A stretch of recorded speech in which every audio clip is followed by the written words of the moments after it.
Ma'am, revisions तो ना अपनी जगह पर चल रहे हैं। राइटिंग प्रैक्टिस, क्वेश्चन सॉल्व करना, ये सारी चीजें हम कर रहे हैं। पर समहाउ और द अदर एक प्रॉपर और इफेक्टिव टाइम प्लान नहीं हो रहा है। क्या कोई ऐसा टाइम टेबल है क्या मैम, जिसे हम फॉलो कर सकते हैं और अपनी जनवरी 26 की सीए फाउंडेशन की प्रेपरेशन को और ज्यादा स्ट्रॉन्ग और इफेक्टिव बना सकते हैं? नमस्ते बच्चों, मेरा नाम है CS पल्लवी परिहार और अगर ये सवाल आपके दिमाग में घूम रहा है तो today I am here in front of you to give you the best of the time table, क्योंकि इसे ऑलमोस्ट हर पिछले अटेम्प्ट में बच्चों ने फॉलो करा है और एक बहुत सिग्निफिकेंट अपनी प्रेपरेशन और उस स्ट्रैटेजी में प्रेपरेशन की देखा है। यूं ही नहीं, मैं इस टाइम टेबल की स्ट्रैटेजी को daddy of all the strategies कहती हूँ, क्योंकि यहाँ पर इस टाइम टेबल को प्लान करने में मैंने हर पॉसिबल परम्यूटेशन और कॉम्बिनेशंस को ध्यान में रखा है। वो बच्चे जिनके रेगुलर क्लासेस अभी चल रहे हैं, जिनके खत्म हो चुके हैं, मेरे वो प्यारे बच्चे जो अर्ली बर्ड्स हैं या वो जो नाइट आउल्स हैं, सबके लिए एक फुल प्रूफ प्लान है अपने जनवरी 26 के लिए कैसे प्रेपरेशन को एक सही दिशा में आगे बढ़ा सकते हैं। तो भाई अपना पेन और पेपर लेकर के बैठ जाइए, क्योंकि अगले 5 से 7 मिनट में हम अपनी स्टडी स्ट्रैटेजी पे बात करने वाले हैं कि किस तरह से आप अपने जनवरी 26 के लिए अपने दिन भर को प्लान कर सकते हो। बहुत simple yet best and most effective time table आपको बताने जा रही हूँ। चलिए करते हैं शुरुआत। और इस शुरुआत में सबसे पहले बात करेंगे उन बच्चों की जिनकी बैचेस अभी भी चल रही है। बच्चों देखो, काफी सारे ऐसे बच्चे होंगे जिन्होंने थोड़ा सा लेट क्लासेस ज्वाइन करी होगी। प्लस वैसे भी वी नो कि अभी हमारा टाइम स्पैन एग्जाम्स का साल में 3 बार का हो चुका है, तो we have less of time for preparation and completing a syllabus. कई बच्चे ऐसे होंगे जिनके कुछ टॉपिक्स के बैकलॉग्स बचे होंगे, वो उन चीजों को कवर करने में रुके होंगे, अभी कर रहे होंगे। तो सबसे पहले उन्हीं बच्चों की बात करते हैं, क्योंकि इनके एग्जिस्टिंग बैचेस भी चल रही है और इनको रिविजन्स भी प्लान करना है।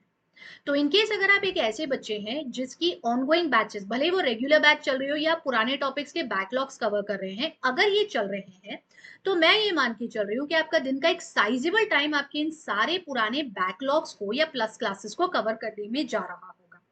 यानी सुबह से लेकर के शाम को 4 बजे तक का पूरा टाइम मैंने आप लोगों का आपकी क्लासेस और बैकलॉग्स के लिए छोड़ दिया। अब आप रेगुलर पढ़ रहे हो या इकट्ठा एक दिन में बैठ के एक सब्जेक्ट के 4 4 5 5 6 6 घंटे के बैकलॉग्स देख के कवर करते हो, जो भी है, अप टू 4 PM तक का समय मैंने आपके लिए छोड़ दिया। इसमें आपको क्या करना है, ये ना अभी सिर्फ नवंबर नवंबर की प्लानिंग बता रही हूं मैं आपको।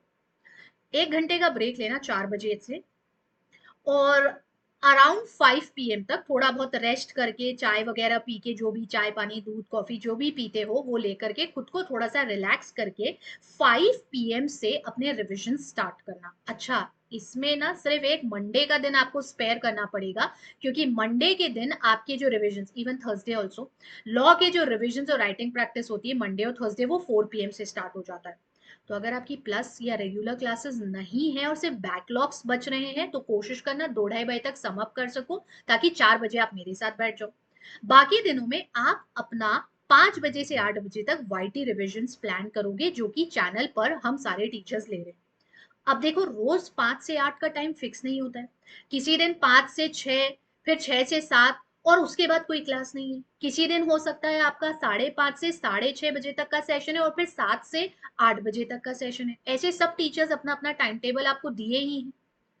5 से 8 का एक पूरा स्लॉट है जिसमें आप सिर्फ रिविजन करोगे यूट्यूब के ऊपर बैठ के। बीच का जो टाइम आपका एक्स्ट्रा निकल पा रहा है, उसमें जो पढ़ा लिया उसको फिर से रिवाइज कर लोगे, या अगर लग रहा है बैकलॉग कवर कर सकता हूँ कोई 1 घंटे में, या कुछ क्वेश्चन सॉल्व करके एक टॉपिक पक्का कर सकता हूँ, तो वो कर लेना।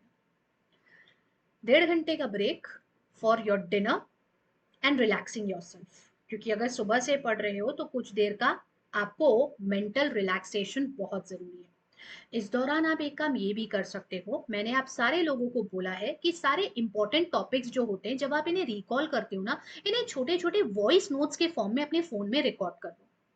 और खाना खाने के बाद जब ऐसे ही थोड़ा टहल रहे हो कॉलोनी में या बालकनी में या छत पर कहीं घूम रहे हो ना, तो अपना हैंड्स फ्री लगाया और उन वॉइस नोट्स को सुन लिया करो। इससे वो कॉन्सेप्ट आपके माइंड में अपने आप रिवाइज हो जाएगा। लॉ में आप जैसे एक यूनिट या एक चैप्टर के सारे सेक्शंस नंबर्स हैं और सेक्शन नंबर्स के साथ उनकी डिटेल्स हैं, या कोई एक इंपॉर्टेंट बहुत इंपॉर्टेंट मेजर सेक्शन है या केस लॉज है, उनके वॉइस नोट्स बना लो और उनको सुन लिया करो। और 10 से 12 2 घंटे का सेल्फ स्टडी का स्लॉट रखना। इस 10 से 12 के सेल्फ स्टडी के स्लॉट में आप 3-3 दिन करके 2-2 पेपर प्लान कर सकते हो। 1.5-1.5 घंटे करके 2 पेपर आपने कर लिए पहले 3 दिन, फिर अगले 3 दिन आपने 1.5-1.5 घंटे करके और 2 पेपर कर लिए। इसमें कुछ बच्चों के साथ ऐसे हो सकता है कि मैम हमको ऐसे पढ़ाई नहीं होती, एक साथ पूरा इकट्ठा एक ही सब्जेक्ट पढ़ना है हमको, तो 2-2 दिन करके आप प्लान कर लो कि पूरा 2 घंटे हम वही सब्जेक्ट पढ़ेंगे। या मैम एक हफ्ते हम पूरा एक सब्जेक्ट पढ़ करके उसका एक मेजर पोर्शन खत्म करेंगे, सेकंड हफ्ते दूसरा सब्जेक्ट, थर्ड हफ्ते तीसरा सब्जेक्ट और चौथे हफ्ते चौथा सब्जेक्ट, ऐसे कर सकते हो। ये फ्लेक्सिबिलिटी आपके ऊपर है क्योंकि ये पर्सन टू पर्सन वेरी करेगा। सो ये उन बच्चों के लिए जिनका बैचेस अभी चल रहा है नवंबर के लिए। अब बारी आएगी उन बच्चों की जिन बच्चों का बैचेस खत्म हो चुका है या जिनके रिजल्ट्स आ गए थे एंड फॉर सम रीजंस हम पास नहीं कर पाए हैं चीजों को। अब वो हो गई पुरानी बात, ठीक है यार छोड़ दो उसको, रिजल्ट नहीं आ पाया पॉजिटिव, कोई बात नहीं, पॉजिटिव आएगा नहीं ये नहीं हो सकता है ना, इसको हम बदलेंगे। अब आपके पास तो पूरा दिन अवेलेबल है, कोई क्लासेस नहीं है, क्लासेस आपकी खत्म हो चुकी हैं, अब आपके पास पूरा दिन अवेलेबल है। तो अब पूरे दिन को कैसे प्लान करना है, तो दिन की शुरुआत होगी सुबह 6 बजे से for all the early risers, all the morning birds early risers. 5 बजे उठिए, मुंह हाथ धो करके फ्रेश हो करके 6 बजे से पढ़ने बैठिए। The best time to study, और पहले कर सकते हैं और पहले कर लीजिए। और 6 से 9 का फर्स्ट स्टडी सेशन आपका जाएगा। कौन सा सब्जेक्ट उठाना है, एक साथ एक ही सब्जेक्ट 3 घंटे पढ़ना है या 1.5-1.5 घंटे करके 2 सब्जेक्ट पढ़ना है, 2 दिन एक सब्जेक्ट फिर 2 दिन एक सब्जेक्ट फिर 2 दिन एक सब्जेक्ट करके पढ़ना है, हफ्ते भर एक सब्जेक्ट पढ़ना है, ये सब आपके ऊपर है, जैसे आप प्लान कर सको। लेकिन ये 6 से 9 मैं रेकमेंड ये करूंगी कि 6 से 9 में कोई थ्योरी पेपर उठाना, बिकॉज मॉर्निंग के टाइम पर रिटेंशन सबसे बेस्ट होता है आपका। So 6 to 9 is the best slot to study law. यहाँ से 1 घंटे का ब्रेक लेना और इस 1 घंटे में आपका नहाना धोना, छोटा मोटा ब्रेकफास्ट जो भी कर रहे हैं, खाना पीना, इधर उधर सेटल होना, एक ब्रेक सॉर्ट ऑफ लीजिए। 10 से 10:30 आधे घंटे के टाइम में थोड़ा सा मेडिटेट करिए बच्चों, बहुत जरूरी होता है। एग्जाम के टाइम पे ऑलरेडी हमारा स्ट्रेस लेवल बहुत ही ज्यादा हो जाता है, ये पढ़ रहे हैं वो भूल रहे हैं, वो नहीं आ रहा है, ये नहीं बना, वो बन गया तो ये क्यों नहीं हुआ, ये तो आ गया सही पर बैलेंस शीट टैली क्यों नहीं हुआ, फॉर्मूला तो लगा दिया पर आंसर तो निकला ही नहीं। ऐसी बहुत चीजें हमारे माइंड में चलती रहती है और यहाँ खुद को रिलैक्स करना बहुत जरूरी है। आप सब स्पॉटिफाई यूज करते होगे, नहीं नहीं ये कोई प्रमोशन नहीं है, सिंपल तरीके से बता रही हूँ आपको। एक अच्छी सी प्लेलिस्ट अपने स्पॉटिफाई में बना करके रखो मेडिटेटिंग सॉन्ग्स की या म्यूजिक की, सर्टेन मेगा हर्ट्ज पे। अगर आप चाहते हो कि मैं आपकी हेल्प करूं और आपको बताऊं कौन से मेगा हर्ट्ज का म्यूजिक आपको सुनना चाहिए जो आपके माइंड को रिलैक्स करेगा, तो मुझे नीचे कमेंट करके बताना, I will share that with you. तो ये आधे घंटे खुद को पूरी तरह से रिलैक्स रखो, या तो ऐसे मेडिटेट करो या फिर वही जो वॉइस नोट्स के बारे में मैं अभी बता रही थी वो वॉइस नोट्स आप सुन लो अपने टॉपिक के। एक दिन बना लो, एक दिन सुन लो, दूसरे दिन बना लो, तीसरे दिन फिर सुन लो, उनको तो रिवाइज भी होते जाएंगे। और 10:30 बजे से बैठो अपने सेकेंड स्टडी सेशन के लिए जो कि 12:30 बजे तक चलेगा। अब यहाँ पर आप कोई भी अपना प्रैक्टिकल सब्जेक्ट जैसे मैथ है या अकाउंट है उठा सकते हो। 12:30 2-5 मिनट ऊपर नीचे ये सब चीजें हर जगह पॉमिसेबल है ना। 12:30 से 2:30 पर ब्रेक लो, इस दौरान लंच करो, कुछ देर के लिए सो जाओ। भाई अलार्म लगा के सोना है, ऐसे नहीं कि भाई हम तो मैम ने बोला था सो गए, खाना वाना खा के 1 बजे सोए सीधे 5 बजे उठे, भैया ऐसे मत करना प्लीज। अलार्म लगाना, एक नहीं 4 अलार्म लगाना, स्नूज पे लगाना, लेकिन अलार्म लगा के सोना। 2:15 बजे वापस से उठ जाइए, माइंड फ्रेश हो जाएगा, मुंह धोइए अच्छे से मस्त ठंडे पानी से, और उसके बाद अब बैठ जाइए अपने वाईटी रिविजन्स के लिए। कुछ बच्चों के रिविजन 3 बजे से शुरू होंगे, कुछ के 4 बजे से शुरू होंगे, कुछ का 5:30 बजे से होगा, कि कोई कोई सेशन 6 बजे का होगा। ये पूरा 6 से 9 का स्लॉट वाईटी रिविजन का, इसमें जिस जिस टाइम पर क्लास है उस टाइम पे क्लास करो, जो टाइम खाली है उसमें आपने या तो जो पहले पढ़ लिया था सुबह का उसे रिवाइज कर लो या फिर कुछ क्वेश्चन सॉल्व कर लो किसी भी एक टॉपिक के। और 9 बजे के बाद हैव योर डिनर और बहुत शांति से बच्चों 10 बजे 10:30 बजे तक जाकर के सो जाओ, क्योंकि अगले दिन फिर सुबह में आपको 5 बजे 5:30 बजे उठना है। This is for all the early risers. But in case अगर आप सुबह 6 बजे नहीं उठ सकते हो, बच्चों पूरा सेम चीजें रखना, आपको कुछ नहीं करना है, बस ये जो 6 से 9 वाला पहला स्टडी सेशन था ना, जो बच्चा सुबह उठ पा रहा है, अगर आप सुबह नहीं उठ पा रहे हो तो लेटेस्ट 10:30 से तो पढ़ना शुरू करोगे ही ना। तो आपका ये जो मेडिटेशन का सुबह का टाइम है, उसके अलावा ये 3 घंटे का स्लॉट आप 9:30 से 12:30 में निकाल लो। कई सारे ऐसे प्यारे बच्चे मेरे नाइट आउल्स होते हैं जिनको रात में ज्यादा कंसंट्रेशन से पढ़ाई होती है। मैम हम तो 12:30 के बाद भी पढ़ सकते हैं, हम उधर 2 बजे 4 बजे तक पढ़ सकते हैं, बहुत शांति होती है। ठीक है, आपका अपना माइंडसेट है, सही कहते हैं कुछ बच्चे रात में बहुत शांति होती है, वैसे शांति तो सुबह 4 बजे भी होती है, 4 बजे से भी उठ करके पढ़ा जा सकता है, उस समय भी शांति होती है, but that's up to you. आप इस टाइम स्लॉट को और बढ़ा सकते हो, 9:30 से 12:30 के बाद भी अगर आपको लग रहा है कि आप में स्टिल 1-1.5 घंटा पढ़ने की कैपेसिटी और है, तो पुरानी चीजें उस दौरान रिवाइज कर लो। अगर आपका रिटेंशन बहुत अच्छा होता है तो इस दौरान आप थ्योरी पेपर पढ़ना, अदरवाइज आप प्रैक्टिकल क्वेश्चन सॉल्व करना, ताकि नींद भी नहीं आए और आपकी पढ़ाई भी हो जाए।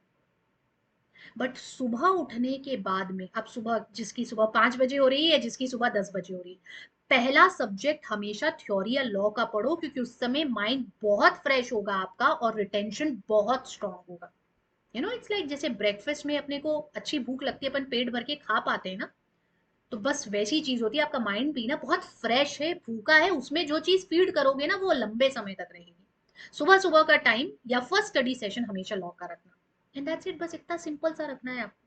कोई बहुत ज्यादा कॉम्प्लिकेशन नहीं करने, ऐसा कर लूं वैसा कर लूं। देखो बच्चों, the more you keep the things simple, the more better they would be in terms of generating result. तो बस ये इतना सा काम आपको करना है, ये पूरा टाइम टेबल आपके सामने है, होपफुली आपने इसे अभी तक कॉपी कर लिया होगा यहाँ पर। इन केस अगर कोई चीज छूट जाए या किसी भी चीज को लेकर के आपको मेरी हेल्प चाहिए तो नीचे कमेंट करके मुझे बताना, I be more than happy to help you. Also नीचे कमेंट करके जरूर मुझे बताना कि आप इस टाइम टेबल को फॉलो कर रहे हो and you are ready to crack your January 26 attempt at any cost. You are ready to crack your January 26 CA Foundation exam. ये कमेंट मुझे हर बच्चे से चाहिए नीचे।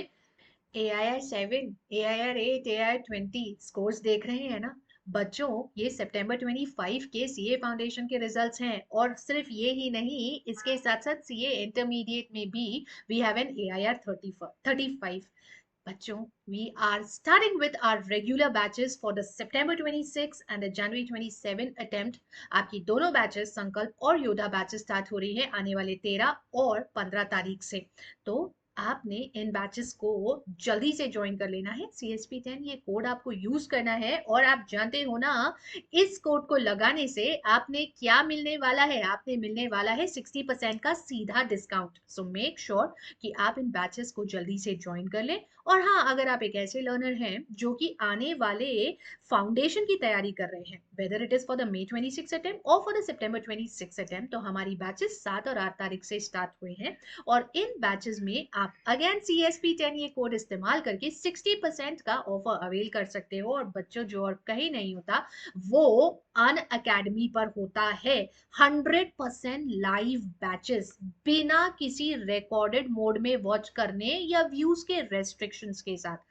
It happens only at an academy and that's why we come up with those results. So ये 60% का offer जो है ये आपके लिए चल रहा है। जल्दी से जाके CSP10 ये कोड इस्तेमाल करिए, और मल्टीपल एजुकेटर्स का बेनिफिट आप एक सिंगल कोड को यूज करके एक सिंगल बैच परचेज करके ले सकते हैं।